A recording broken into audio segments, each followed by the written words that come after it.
guys, what's up? Welcome back to the Dingo channel. Today I'm really excited to be joined by a fellow dingo carer. You can go and check out his profile after this. He is Intrepid World on YouTube, Instagram and Facebook, is that right? Yep. Wonderful. So today we're talking about what it's like to own dingoes and what is sort of required in a household to have dingoes. I definitely don't recommend dingoes as pets, but for some people, dingoes can fit really well in a household. And sometimes we do have dingoes that do need a home because they're rescued or they've been misplaced from their home for other unforeseen circumstances. I just want to say quickly though, please don't take dingo cubs from the wild. Even if you do see a dingo cub by itself, usually parents are not too far away, they might be out hunting or something. So you just need to let nature do its thing. The best place for a dingo is in the wild and not in captivity. So with that said, let's get chatting about these beautiful dingoes and how you came to have them.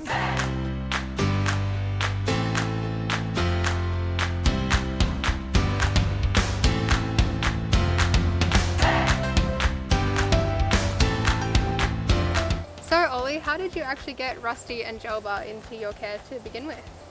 Yeah, so my family were looking for a family companion and we kind of stumbled upon Rusty first by chance. We had a friend recommend looking for a rescue dog, and as we were searching through the different rescue sites we came across Safe Carnarvon and saw that Rusty was on that website. So Rusty's story, he lived in the wild, he was born in the wild and his parents were shot by hunters and they took him from the den site and then sold him to someone at the pub. And then I guess they didn't realise what they were getting in for, so they gave him up for adoption. He bounced around a little bit and then he ended up with us. Yep. Jalba, he was actually found on the roadside, and you kind of touched on that at the start in your intro about not taking puppies from the wild. I think what happened in Jalba's situation, he looks kind of like a domestic dog because of his coloration. He's got a black muzzle and he's got like a sable colour throughout his fur, and I think some travellers saw him and thought he was a dog on the side of the road, so they pulled over. He looked like he was starving and dehydrated, and he had a really nasty wound to his tail. Yeah. So believing he was a dog, they've picked him up and they've transported him into the nearest town and dropped him off at a vet. And the vet then said this is actually a dingo, and he may have been attacked by a large predatory lizard, maybe like a goanna, like a parentes or something like that. And so the tail was infected and a lot of the meat was missing. Yep. So he made the call to amputate the tail, and then from there he went into a foster care program, and again it was Safe Carnarvon that kind of came to his aid and they started to rehabilitate him. So yeah, usually when dingoes are taken from the wild they can't be re-released for various reasons, such as the legalities behind it, but also if they're not well or they've been treated by humans, that it's not a good idea to then re-release them. So then they end up with in the care of somebody like Ollie. So you've had these dingoes for quite some time now. Is there anything that you wish you had have known before getting the dingoes? Yeah, so like I say, we stumbled upon Rusty first on this website, and it was a surprise to us because we didn't know that owning a dingo was something that you could do. So we started doing research and we spent about a month going over some of the things that were kind of like the pros and cons for having a dingo in your home.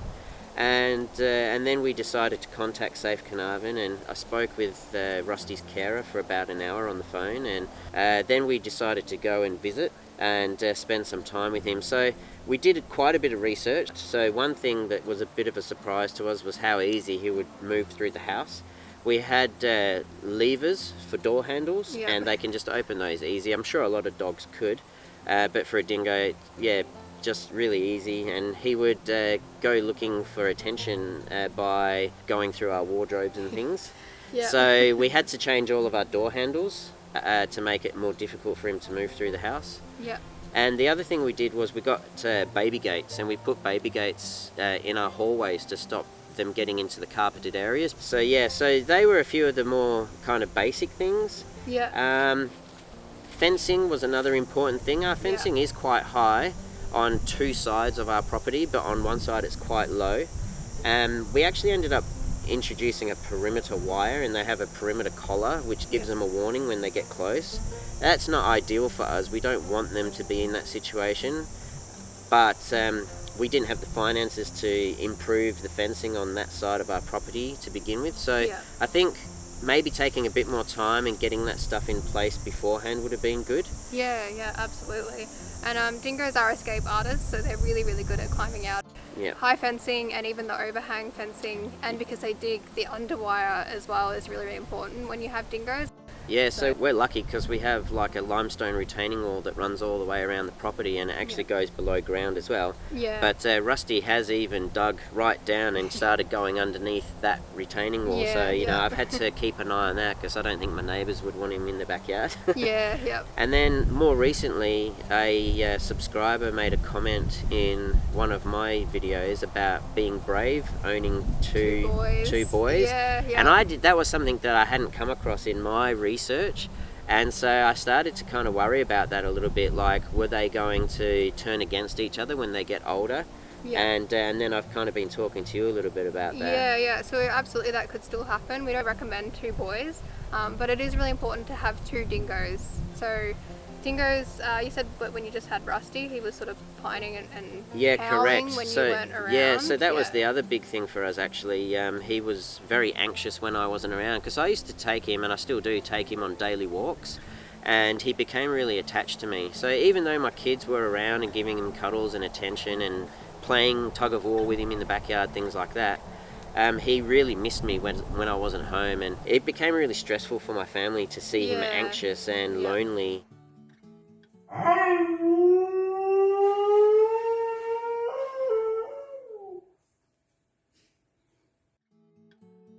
So the reason that dingoes are like this is because in the wild they're normally bonded to a mate, so they're actually monogamous, which means that they'd mate for life. So I guess in Rusty's case, he saw you as the person to bond to, so he was really upset when you weren't around or he didn't know where you were. And that's why we always recommend to have 2 dingoes and not just one, and a male-female pair. So hopefully Rusty and Jalba continue to get along into the future. Yeah, so that's certainly something I'm hoping, because we love them both. They're both great companions, and you know, they've both got really nice temperaments and natures, and we would hate for something to kind of go wrong. So it's something we're going to have to monitor over time, and hopefully it all works out. Yeah, absolutely. How have the dingoes actually integrated into your family and your lifestyle? We were told that he wouldn't be very affectionate and that he would probably just kind of keep to himself, but we've found the opposite. Like, they do actually want a bit of attention, and they do come to us for cuddles, but when he's had enough, he'll walk away. You know, which is kind of good too. They're not always after attention, which I think is really good. Yeah, they're quite independent, aren't they? Yeah. So, and he gets along with my kids quite well. You know, my kids can be a little bit of a pain sometimes. They'll flap his cheeks around and things like that. And if he's had enough, he doesn't get angry. He just stands up and walks away. Yeah, I think that's actually a big misconception about dingoes, is they can actually bond really well to a family. Like, they are quite wary around strangers, aren't they? Have you noticed that? Oh yeah, so whenever I bring new people into the home, dingoes are very wary, so both of them will kind of patrol the perimeter of the room that we're all in and slowly kind of figure things out. Is this person a threat? Are they going to hurt me? That kind of thing. And when they start to become more comfortable, when they see that I'm comfortable, then they will start to approach on their terms, and that's something I try and tell people, let them approach you on their terms. Yeah, that's definitely the best way to do it, for them to feel comfortable. Yeah, so I find it so interesting that even though they're quite wary around strangers, once they're bonded to people long term, like your family, they can actually be really affectionate and sweet around a family. Absolutely. So I know you have covered this before in a YouTube video when you were talking about getting Rusty. Were you really surprised that you don't need a permit in Western Australia to own a dingo? Yeah, that did really surprise me. As I say, we stumbled upon Rusty on the Safe Carnarvon website, and my wife actually sent me his information. I was at work at the time, and she goes, "What about this one?" And I was like, "What? Is that a dingo? Like, what's going on there? Are they looking for some kind of nature reserve to take on his responsibility, or could anybody?" You know, and then I started looking into it, and I found out that you don't need a permit, and I was like, that's crazy to me, because to own a snake you have to have a permit. Like any kind of native Australian animal, you can't just go take them from the wild, you have to have a permit. And I did kind of ask in one of my videos I kind of did a shout out to the Dingo channel, and wanted to kind of get your feedback and what you thought of it. And I think it's awesome that, you know, things have just kind of fallen into place. Like, you guys were in WA, I reached out, and now we're talking about it. And I think that's much better than just kind of having some comments in the comment section down below. But I mean, what do you guys think about that? Yeah, I think it's really sad that there isn't a permit system set up in Western Australia and in New South Wales. There's different legislation in each state. So where we're from in Victoria, you do actually have to have a permit to have a dingo, which requires you to have appropriate fencing and an enclosure, which I think is so important so that people aren't, like yourself, getting dingoes, trying to do the right thing, and then realising maybe this wasn't right for me, or realising how much you actually have to do to your property to make it suitable for dingoes. As well as this, we sort of have this issue of like backyard breeders, I suppose, and people taking cubs from the wild to then sell them. So having a permit system would probably help out with those kind of issues. So yeah, like you say, like the fact that you know, they can just be taken from the wild, you know, it creates a lot of complications, because when you start splitting up dingo families, they scatter and create more problems for farmers and things like that. So absolutely. And also, you know, like Rusty's situation, he bounced around for a while to a few different families. Some of the families were good, but for various reasons they couldn't keep him. But yeah, I think, like, you know, if people have to have a permit, there's going to be regulations like the fencing. They're going to need to know what they're getting themselves in for. I think that does need to be permits, but I do also think that dingoes need to be protected as well. Absolutely, yeah. So the permit thing is more just about owning dingoes, but really when we're talking about dingo conservation, the most important thing that needs to happen is to stop baiting in national parks where we know there are dingoes, to make it illegal to shoot or trap or take dingoes in these wild places, especially on public land, and then also delve into private land and look at how we could be better managing dingoes in livestock areas as well.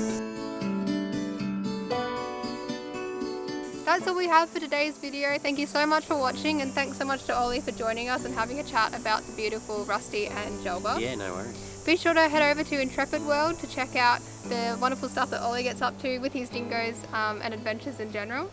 And also be sure to check out the video that we did as a collab. So we did like a Q&A talking about the work that Elliot and I do at the Australian Dingo Foundation. Cool. Thanks everyone. See you next time. See ya.